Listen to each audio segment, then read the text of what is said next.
Welcome to the lecture of section 3.6. Please turn to this section in the required printed modules. By the end of the lesson, you'll be expected to understand the following theorems: the remainder theorem, factor theorem, rational zero theorem, the linear factorization theorem. Find all zeros of a polynomial function and use Descartes' rule of signs. Here is the remainder theorem. If a polynomial f of x is divided by x minus k, then the remainder is the value of f of k. So let's look at example 1 to kind of get our... Let's look at example 1. This will help us understand what is meant by the remainder theorem. So use the remainder theorem to evaluate f of x equals x cubed minus 2x squared plus x minus 4 at x equals negative 3. So let's go ahead and set up our long division. We want negative 3 to divide into x cubed. So this is a 1 coefficient, a negative 2, a 1, and a negative 4.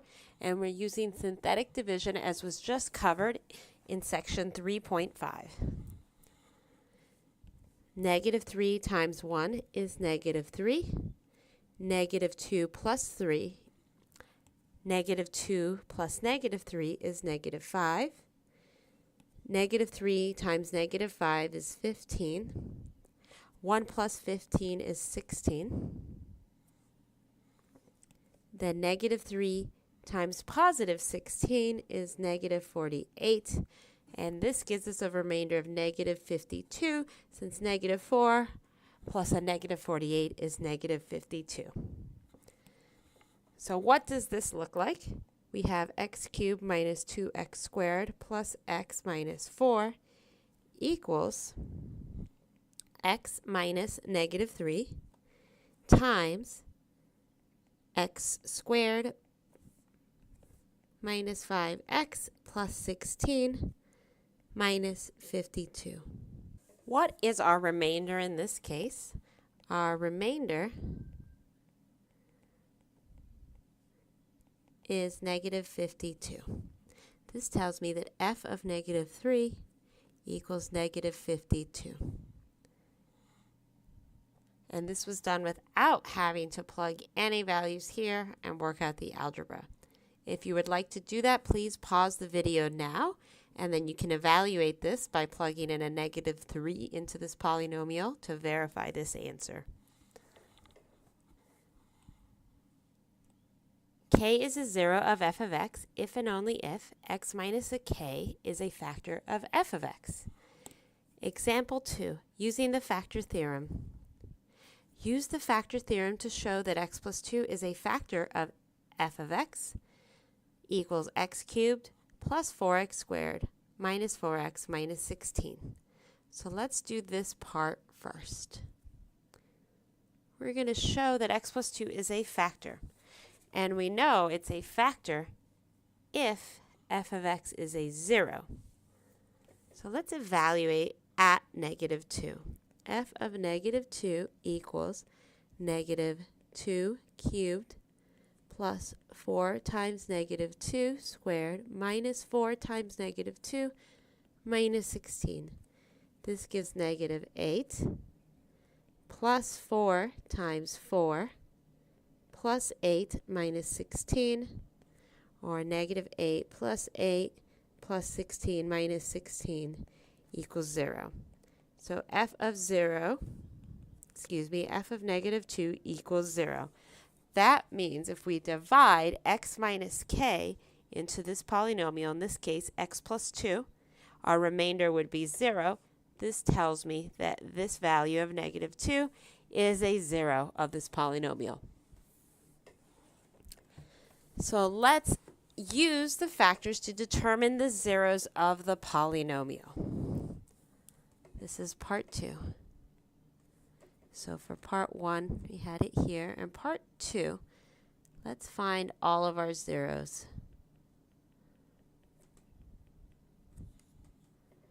If we do some synthetic division really quickly, actually let me move this over here.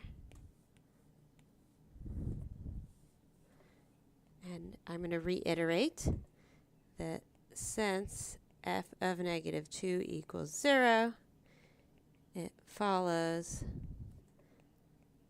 that x minus negative 2, which is x plus 2, is a factor of f of x. And now let's do some synthetic division. So let me make a little space for that. And when we divide by negative 2, that is this factor that we already know is going to give us a remainder of 0, what do we get? This is negative 2. 4 minus 2 is 2. Negative 2 times positive 2 is negative 4. Negative 4 plus negative 4 is negative 8. And negative 2 plus negative 8 is 16. And that leaves us with a remainder of 0. So this means I have x plus 2 times x squared plus 2x minus 8 equals 0. Using this long division, I was able to factor from here to here. So let's finish factoring this portion. So this x plus 2 remains unchanged. This here factors into x plus 4, x minus 2 equals 0. So my zeros are x plus 2, or my factors equals 0, x plus 4 equals 0, and x minus 2 equals 0. If you're having trouble seeing how I went from here to here, please pause the video and practice factoring this on scratch paper. If you really can't get it, just use the quadratic formula.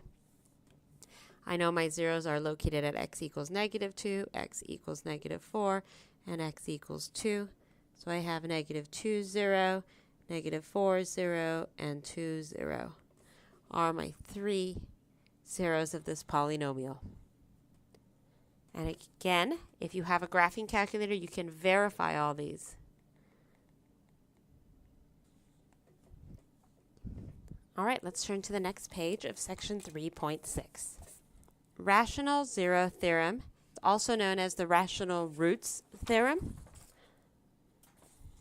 If a polynomial f of x equals a sub n x to the n plus a sub n minus 1 x to the n minus 1 added to a1x and a naught, this is a form we discussed earlier in section 3 or somewhere in chapter 3. So if this does not look familiar, please review the previous videos.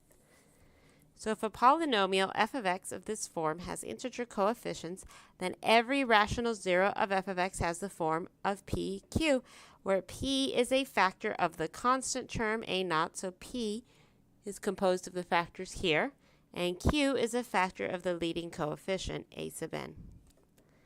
So what you want to look at is factors of a naught divided by factors of a sub n. If the leading coefficient is 1, then the only possible rational zeros are factors of the constant terms. So that would be if this is 1, then the only possible zeros have to be factors of this constant term. Let's look at example 3. Use the rational zeros theorem to find all rational zeros of f of x equals 2x cubed minus 7x squared plus 2x plus 3. A naught, the last term, is equal to 3. So our factors are plus and minus 1. Both of those divide positive 3 and plus and minus 3. For an, we know that value, the leading coefficient is 2, with factors plus minus 1 and plus minus 2. So all our possible roots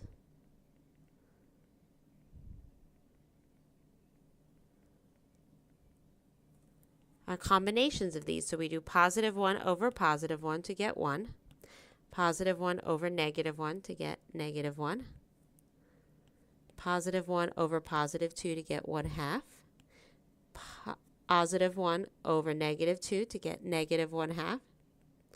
And you notice if I do negative 1, I end up with negative 1, positive 1, which I already have, negative 1/2, positive 1/2, which I already have. So next let's look at 3. We can get positive 3, negative 3, and then positive 3/2, or or a -3/2. Now let's see which ones are our rational zeros. Let's use the remainder theorem. So let's evaluate our polynomial at each of these values. So we have f of 1, f of -1, f of 1/2, f of -1/2. Also evaluate f of 3, f of -3, f of 3/2, and f of -3/2.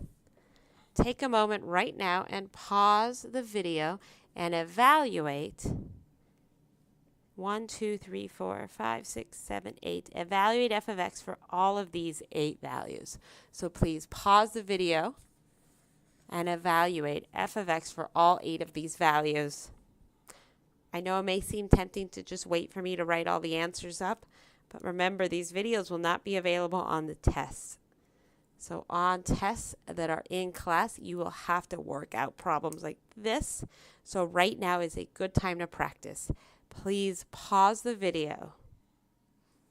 All right, so go ahead and verify that you got the following values. F of 1 is 0, f of -1 is -8, f of 1/2 is 5/2, f of -1/2 is 0, f of 3 is 0, f of -3 is -120, f of 3/2 is -3, and f of -3/2 is -45/2. What are we looking for?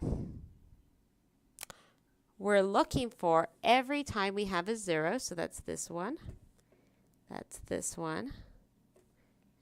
one. None of the remaining values are zeros, because by the remainder theorem, when we divide this polynomial by -1, we have a -8. Since it does not divide evenly, we know that's not a factor. So all our rational zeros are 1, 0, -1/2, 0, and 3, 0. So those are the places where this graph will cross the x-axis. Next, we're going to discuss the fundamental theorem of algebra and the complex conjugate theorem. Given a polynomial f of x with degree n greater than 0, where a is a non-zero real number, then our polynomial can be written as this number a times x minus c1, x minus c2, and so on, x minus c sub n, where the ci's are complex numbers. In other words, f of x has exactly n linear factors, allowing for multiplicities. Does this mean that we will have all complex numbers? Well, all numbers with imaginary symbol, the I in them, as our solutions? It will not. If you recall, a plus bi equals just a when b equals 0. So you can have this number a, that's just a real number, is also a complex number. Now let's look at the complex conjugate theorem. If a polynomial function f has real coefficients and a complex 0 of the form a plus bi, then the complex conjugate of 0, a plus bi, is also a 0. So a quick example. If you're told that -2i is a 0, and that's all you're told, then it must be the case that positive 2i is also a 0. This concludes part 1 of the video for section 3.6.